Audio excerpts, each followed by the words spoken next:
agradeço desde já o convite que me foi endereçado pela organização, na pessoa do José, e permitam-me que o trate assim, porque só hoje nos conhecemos pessoalmente, mas já trocámos uma série de e-mails que nos permitem esta familiaridade. Além disso, agradecer aos presentes, porque esta hora é ingrata, não só o post-prandium nos dá uma certa sonolência e o tema espero que também não seja dos piores, não é? Enfim, sim, o que me proponho hoje discutir convosco ou apresentar-vos uma parte daquilo que são as minhas investigações, porque nós docentes passamos a vida a investigar, não são só os alunos, não é? Tem-se centrado nos últimos tempos muito em torno da questão da alimentação no âmbito da dietética enquanto ramo da medicina. Em particular, o meu apreço vai muito para os gregos e mais para os fundadores, ou seja, a figura de Hipócrates, sem discutirmos que os 60 tratados que lhe estão atribuídos temos muitas dúvidas sobre a sua autoria, a própria datação, mas a verdade é que nos valemos desse nome para, no fundo, agregar toda uma tradição grega que ronda, como vos disse, os séculos V, IV e, por vezes, até ao III, de escritos de temática médica. A minha atenção foca-se hoje naquilo que, como tem o título e percebem, é a cozinha personalizada, essa cozinha para o indivíduo, ad hominem ou ad feminam, diríamos nós, é para a pessoa, e não as prescrições generalistas, que também as há, mas não é tanto nessa vertente que eu hoje me vou centrar. Funciona, que é tudo muito... Não está a funcionar, não? Ah, pois, em princípio. Só se não está a ligar. Exato. Tivemos aqui que aqui liga, desliga por causa da pilha, não foi? Pronto. Ok, obrigada.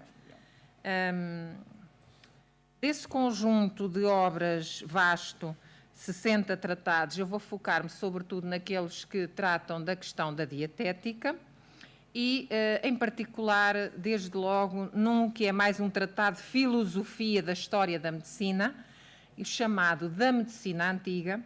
É interessante na medida em que, num dos seus capítulos, logo no início, no 7º, se faz uma equivalência, uma equiparação entre quê?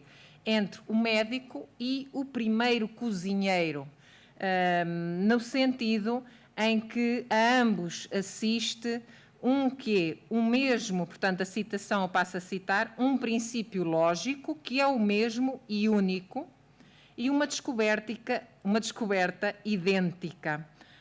Estes, primeiro cozinheiro e o médico, conseguiram, através da alimentação, isto é, dos alimentos cozinhados, passando do cru ao cozido, favorecer muito a condição dos indivíduos. E eliminaram-se uma série de problemas que decorreriam dessa falta da cocção, não é? Da transformação dos alimentos. Assim, a estrutura do meu trabalho, já agora, neste momento estou a dar-vos os elementos introdutórios e depois passarei em 2 pontos a tratar convosco, no tempo que me foi atribuído, aquilo que se pode chamar a cozinha no corpus hipocrático, e quando falo do termo cozinha estou a reportar-me às noções, às indicações que os textos apresentam sobre processos culinários e sobre utensílios, porque há, embora não com o gosto, ou não com a abundância que alguns de nós gostaríamos de encontrar, mas a verdade é que os termos técnicos que o médico usa porque prescreve alimentos cozinhados são os mesmos que nós encontramos nos textos de temática mais culinária. Portanto, há essa comunhão. E, por outro lado, o aspecto, ponto 2, da gastronomia no corpus hipocrático. Pode parecer quase uma provocação, mas a verdade é que a noção, a ideia de gastronomia, como eu desenvolverei muito rapidamente, a ideia de que o gosto daquilo que comemos é considerado no ato de comer e de preparar a comida, prepara-se aquilo que as pessoas gostam, porque lhes dá prazer, também vem consignada em muitas destas obras, está bem? Não tanto como seria desejável para quem tem esse interesse, mas não é omitido, e isso é importante que se diga.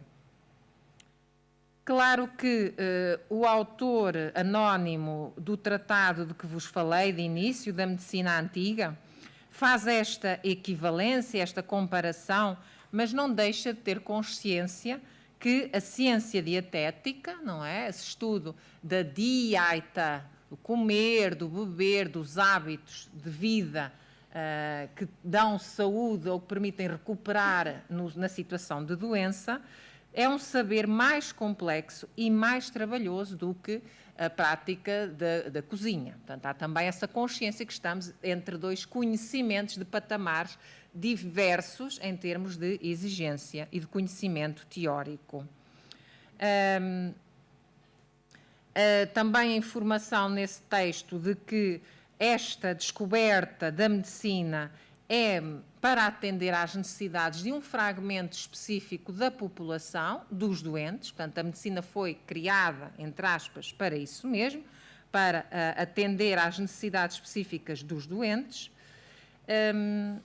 Como vos disse, vamos então aqui fazer uma análise dessas indicações que os textos nos fornecem sobre a preparação da comida, em particular a cozinhada, porque quando se cozinha, quando está-se a alterar as propriedades naturais, as diunameis, eu vou ter que usar grego, se eu estivesse a fazer uma conferência sobre uma temática espanhola, usaria palavras espanholas, ou chinesa, teria que usar termos chineses, portanto peço que a vossa compreensão, essas diunameis, essas propriedades naturais, vão ser alteradas, por um lado, quando o produto é confeccionado, mas também é importante ter em conta que a saúde do indivíduo depende não só daquilo que ele vai ingerir, do que ele respira, é outro elemento, mas muito daquilo que é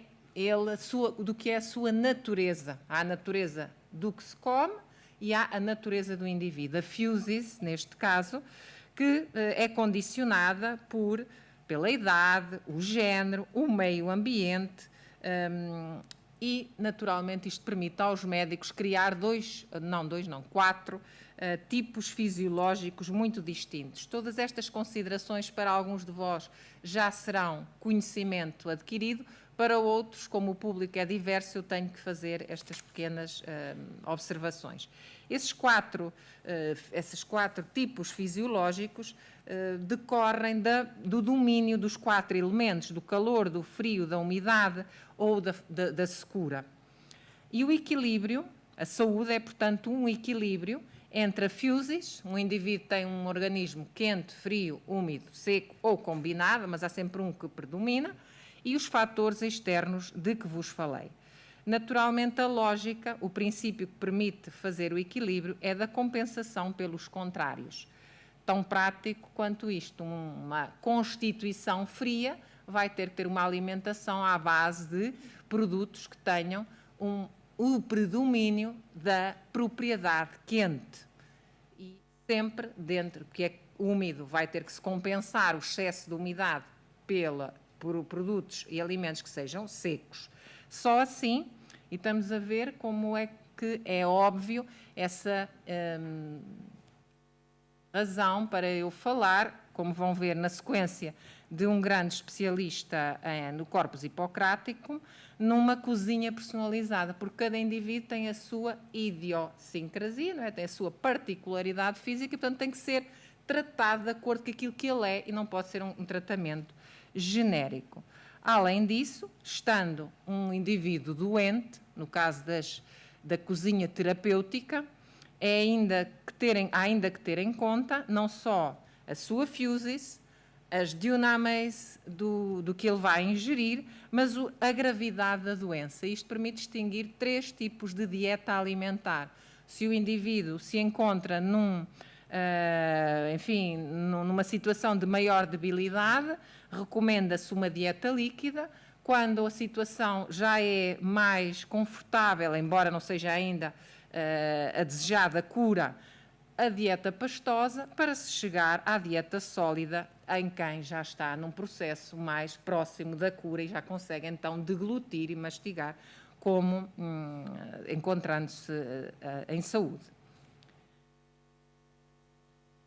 O seu a seu dono, e a verdade é que foi, portanto, aqui vem uma pouca síntese daquilo que eu já fui dizendo, as noções de cozinha terapêutica, a da gastronomia terapêutica, isto é, os gostos do doente têm que ser tidos em conta, ou devem ser tidos em conta, sempre que possível, e vamos ver que há alguns limites em tudo isto, quando o médico está a prescrever os tratamentos, em concreto a alimentação.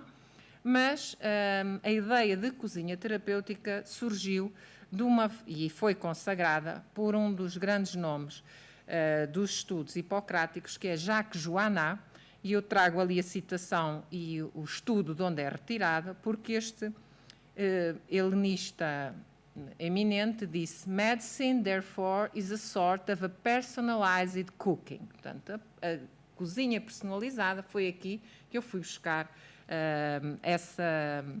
esse título para a minha conferência.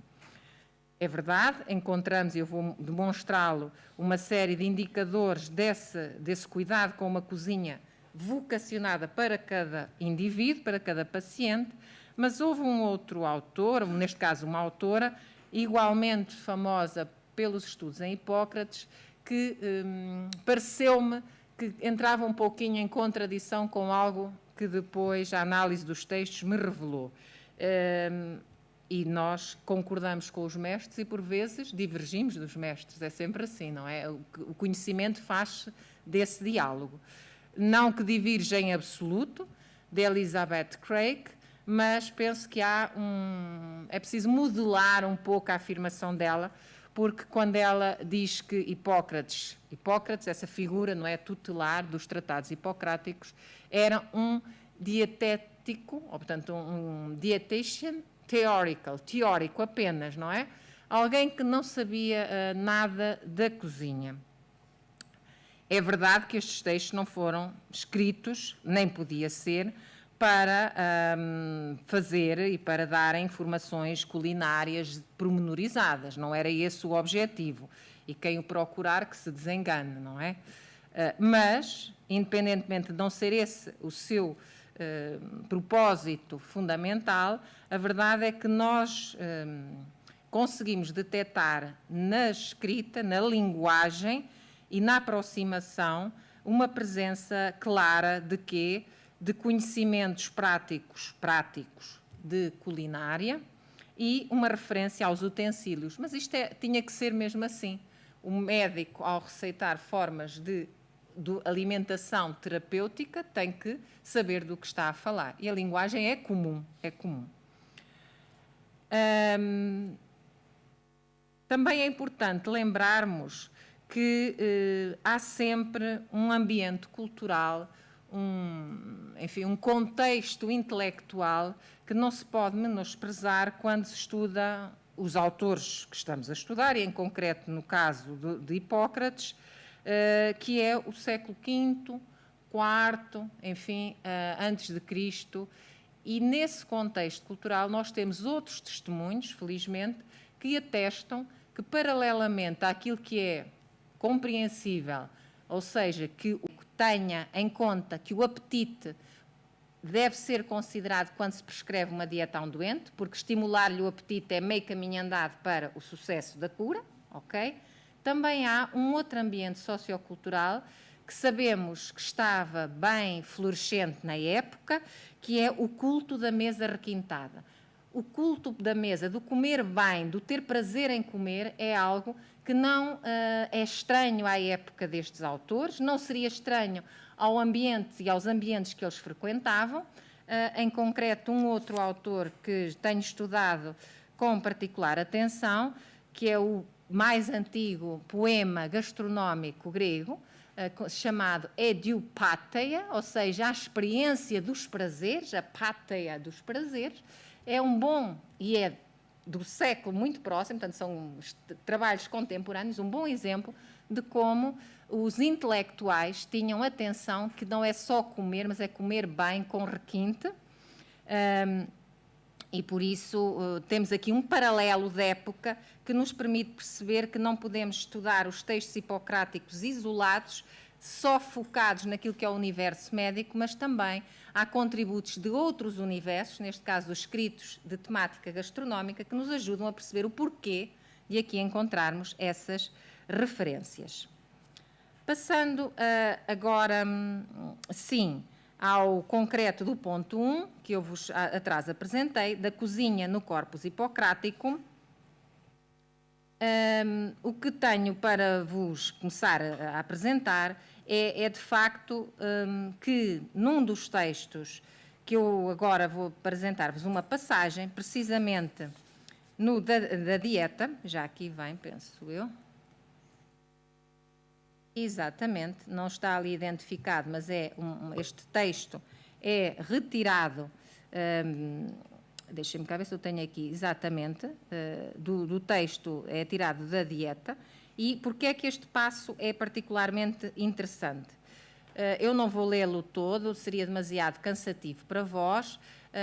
Aliás, devo dizer que todas as traduções são da minha autoria, nós não temos em português o Corpus Hippocraticum traduzido, nem em parte nem no todo, portanto é um trabalho que está por fazer, embora no Brasil já haja tradução de alguns tratados, mas não na sua generalidade.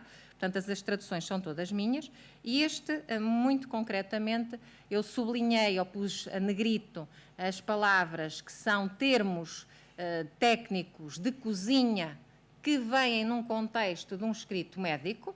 O passo diz respeito àquele que é, no início, diz respeito àquele que é o alimento principal da mesa grega, como também passou para a mesa romana, e nós, enquanto povos influenciados por essas duas culturas, somos herdeiros deste clássico da alimentação, que é o pão, ter pão na mesa, e o passo descreve não só o pão propriamente dito, mas antes disso a preparação do cereal, todo o processo de demolhar, de descascar, moer, peneirar, amassar, assar, enfim, tudo para fazer o pão.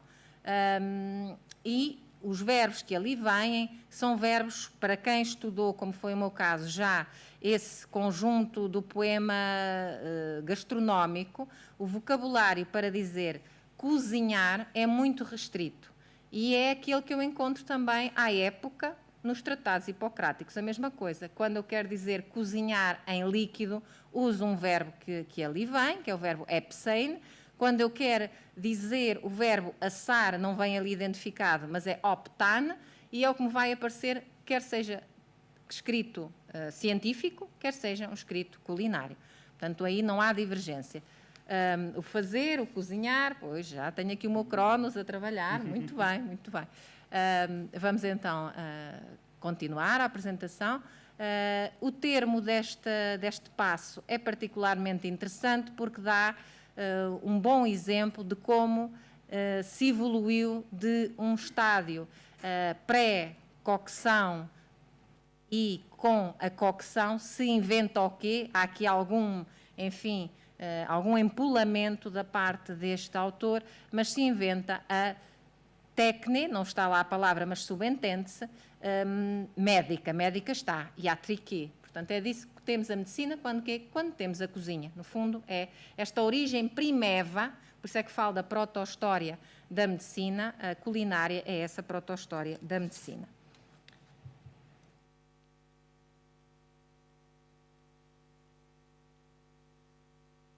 Vamos então agora ver em concreto um outro passo que julgo ser interessante para termos esta percepção da cozinha terapêutica personalizada. Diz-se aqui em concreto: por isso parece-me ser necessário que o médico conheça e estude a fundo o que vem a ser a ciência da natureza, caso pretenda cumprir as suas obrigações, o que é o ser humano. Esta é a grande novidade da medicina, o que é o ser humano, mas temos que ler o resto. Em relação ao que come, ao que bebe e aos restantes hábitos de vida, a tal dieta, e o que acontecerá a cada indivíduo em cada situação. Cada situação, é tudo muito personalizado, e não simplesmente saber o seguinte: o queijo é um mau alimento. Pronto. Porque é que ele termina com esta observação que o queijo é um mau alimento? É aquela ideia que fica clara se continuássemos a ler o seguimento do tratado, que explica que a constituição do consumidor determina se o queijo é prejudicial ou não. Portanto, não é o queijo em si que é prejudicial, é se a minha natureza, o ambiente, a época do ano, o meu género, sexo masculino ou feminino, a minha idade, condicionam que o queijo me faça bem ou me faça mal. Portanto, toda esta cozinha é muito personalizada, como espero esteja a tornar-se evidente. Não há tempo para isso, mas também deixo aqui um apontamento. Estes tratados não ignoram algo que nós sabemos ser muito importante no âmbito da medicina, que é o papel da mente. A psique tem um peso também muito acentuado na determinação das doenças. Portanto, a doença e a cura têm uma componente psicossomática. O corpo, sim, mas também o espírito. Mas disso teremos a ocasião, se calhar, de ouvir falar mais desenvolvidamente.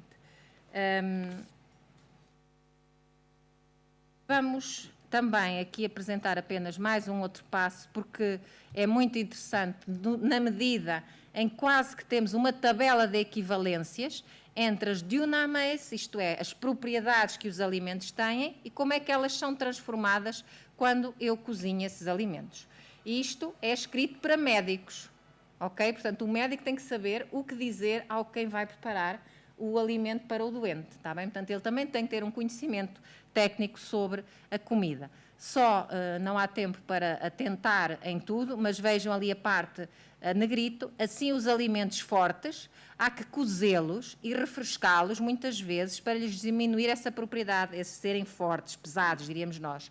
Os úmidos, há que grelhá-los e tostá-los para lhes retirar a umidade. Os secos, há que demolhá-los e umedecê-los. Os salgados, há que demolhá-los e cozê-los. Os amargos e ácidos, há que misturá-los bem com os doces. Os adstringentes com os gordos, etc. Uma rubrica obrigatória na cozinha grega e depois na romana são os molhos, como sabem. E os molhos são um padrão de cozinha requintada por um lado, mas não podemos esquecer que por trás dessas misturas estaria seguramente alguma informação por via popular ou via médica das valências terapêuticas que o molho acarreta para um alimento. Portanto, não se come só molhos porque sim, está bem? Também há uma explicação do ponto de vista médico. Agora, como eu disse, este é muito importante vincar, não quer dizer que toda a gente soubesse do ponto de vista científico, como estes médicos, mas passou de geração de boca em boca, não é? Como nos dão canja quando estamos doentes, ou não sei o quê, porque a canja faz bem. Portanto, essa tradição popular também tinha um peso muito acentuado.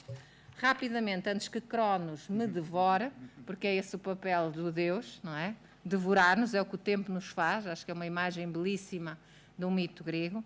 Vou aqui terminar com uns apontamentos sobre a gastronomia no corpus hipocrático. É interessante aquela passagem dos aforismos hipocráticos, onde se diz que a comida se deve escolher, preferencialmente, e a bebida, de qualidade inferior, reparem, em pequena quantidade, mas mais saborosa, em vez da de melhor qualidade, mas mais sem saborona. Passou ali um S a mais, tá bom? Portanto, a questão é o sabor é valorizado em detrimento da qualidade. Isto para atender, naturalmente, ao tal apetite, ao gosto do doente. Num outro passo do Tratado dos Padecimentos, está-se a falar da alimentação que se deve ter no verão, e no verão eliminar os alimentos secos, o pão é seco, mas diz-se a determinado momento, não esqueçamos que o pão é o produto identitário da alimentação, o hábito está enraizado, e por isso se diz do pão, de quanto pão, condutos e bebidas os doentes desejarem, a noção do desejo, da vontade, não é, de querer, ponham-no à sua disposição, se daí não vier nenhum mal ao corpo. Há sempre esta salvaguarda. Se não for prejudicial, então dê-se, não é? E, finalmente, ainda a questão do pão, que vem aqui em baixo. Esta sim é que é a dieta do verão. Eu estava a dizer em cima, mas não, esta passagem é que é para a dieta do verão. Diz-se que o pão que se não deve comer, etc. salvo se for só um bocadinho para satisfazer o gosto. Pronto. Com isto termino. Só a bibliografia faz parte também sempre, não é? Não, como vos disse, não há traduções em português que eu possa ter utilizado. Apresento aqui as edições com o texto grego e as traduções em diversas línguas, em inglês ou francês, que usei.